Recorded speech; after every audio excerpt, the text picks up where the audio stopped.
I have 5 little rules that you can follow as you find your spark and bring your spark to life.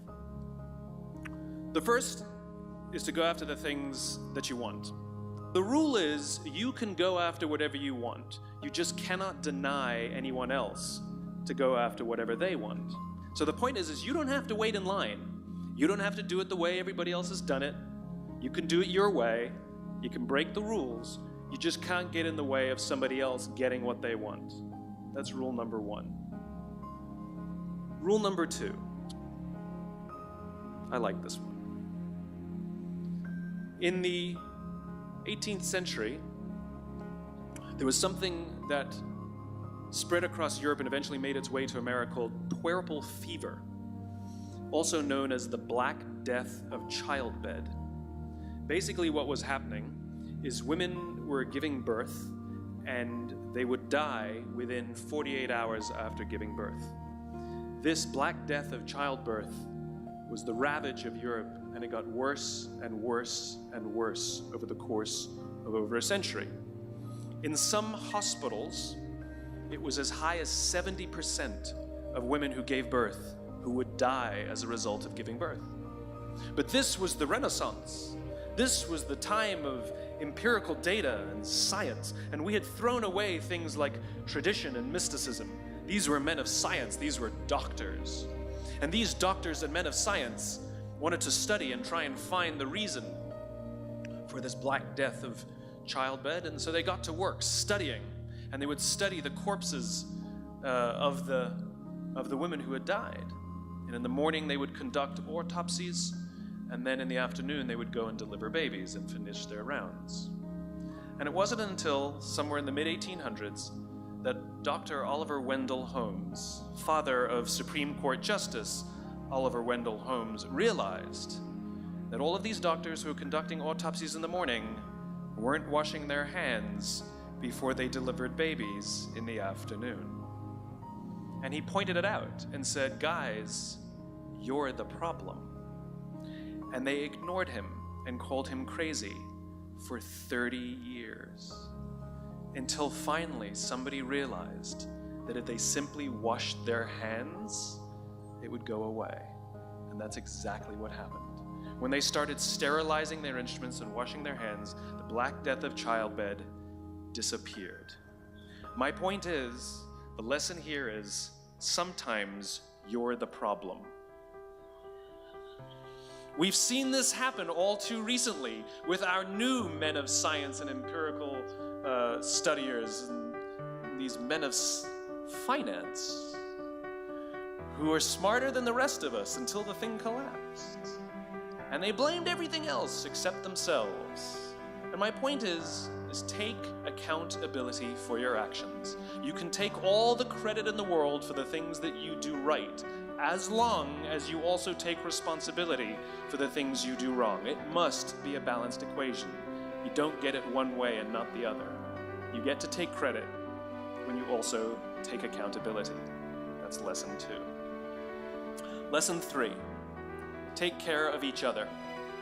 The United States Navy SEALs are perhaps the most elite warriors in the world. And one of the SEALs was asked, who makes it through the selection process? Who is able to become a SEAL? And his answer was, I can't tell you the kind of person that becomes a SEAL. I can't tell you the kind of person that makes it through BUD/S. But I can tell you the kind of people who don't become SEALs. He says the guys that show up with huge, bulging muscles, covered in tattoos, who want to prove to the world how tough they are, none of them make it through.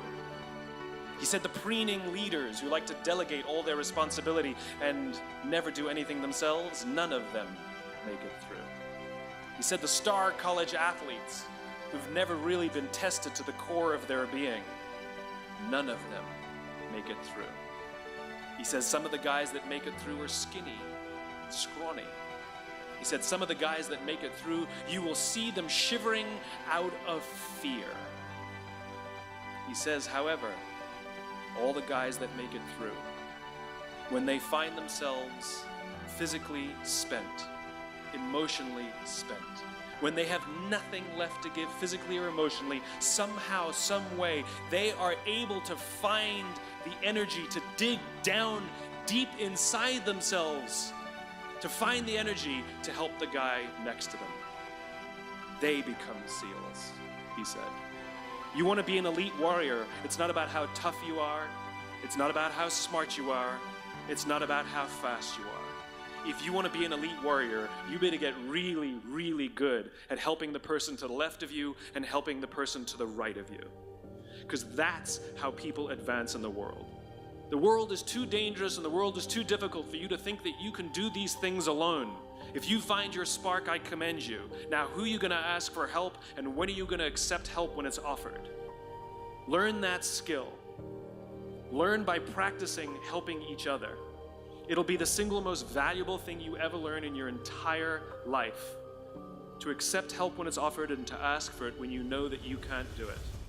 The amazing thing is, when you learn to ask for help, you'll discover that there are people all around you who've always wanted to help you. They just didn't think you needed it because you kept pretending that you had everything under control. And the minute you say, I don't know what I'm doing, I'm stuck, I'm scared, I don't think I can do this, you will find that lots of people who love you will rush in and take care of you. But that'll only happen if you learn to take care of them first. Lesson 4. Nelson Mandela is a particularly special case study in the leadership world because he is universally regarded as a great leader. You can take other personalities, and depending on the nation you go to, we have different opinions about other personalities. But Nelson Mandela, across the world, is universally regarded as a great leader. He was actually the son of a tribal chief. And he was asked one day, how did you learn to be a great leader? And he responded that he would go with his father to tribal meetings. And he remembers two things when his father would meet with other elders. One, they would always sit in a circle. And two, his father was always the last to speak. You will be told your whole life that you need to learn to listen. I would say that you need to learn to be the last to speak. I see it in boardrooms every day of the week. Even people who consider themselves good leaders, who may actually be decent leaders, will walk into a room and say, here's the problem, here's what I think, but I'm interested in your opinion, let's go around the room. It's too late. The skill to hold your opinions to yourself until everyone has spoken does two things. One, it gives everybody else the feeling that they have been heard. It gives everyone else the ability to feel that they have contributed. And two, you get the benefit of hearing what everybody else has to think before you render your opinion. The skill is really to keep your opinions to yourself. If you agree with somebody, don't nod yes.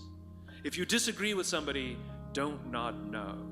Simply sit there, take it all in, and the only thing you're allowed to do is ask questions so that you can understand what they mean and why they have the opinion that they have. You must understand from where they are speaking, why they have the opinion they have, not just what they are saying.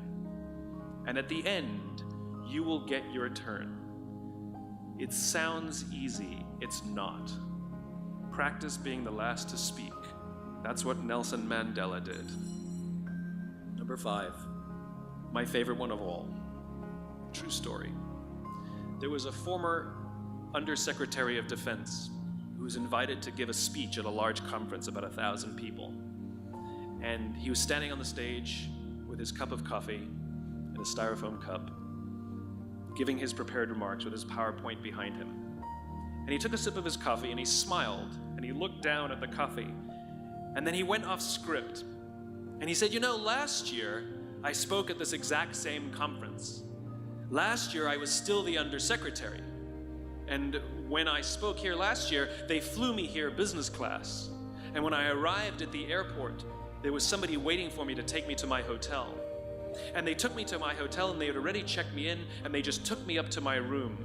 And the next morning I came downstairs and there was someone waiting in the lobby to greet me, and they drove me to this here same venue.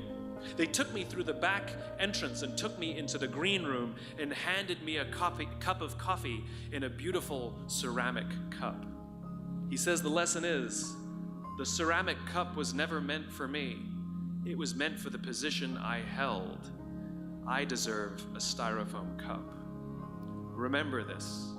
As you gain fame, as you gain fortune, as you gain position and seniority, people will treat you better. They will hold doors open for you. They will get you a cup of tea and coffee without you even asking. They will call you sir and ma'am, and they will give you stuff. None of that stuff is meant for you. That stuff is meant for the position you hold. It is meant for the level that you have achieved of leader or success or whatever you want to call it. But you will always deserve a styrofoam cup. Remember that. Remember that lesson of humility and gratitude. You can accept all the free stuff. You can accept all the perks. Absolutely, you can enjoy them. But just be grateful for them and know that they're not for you.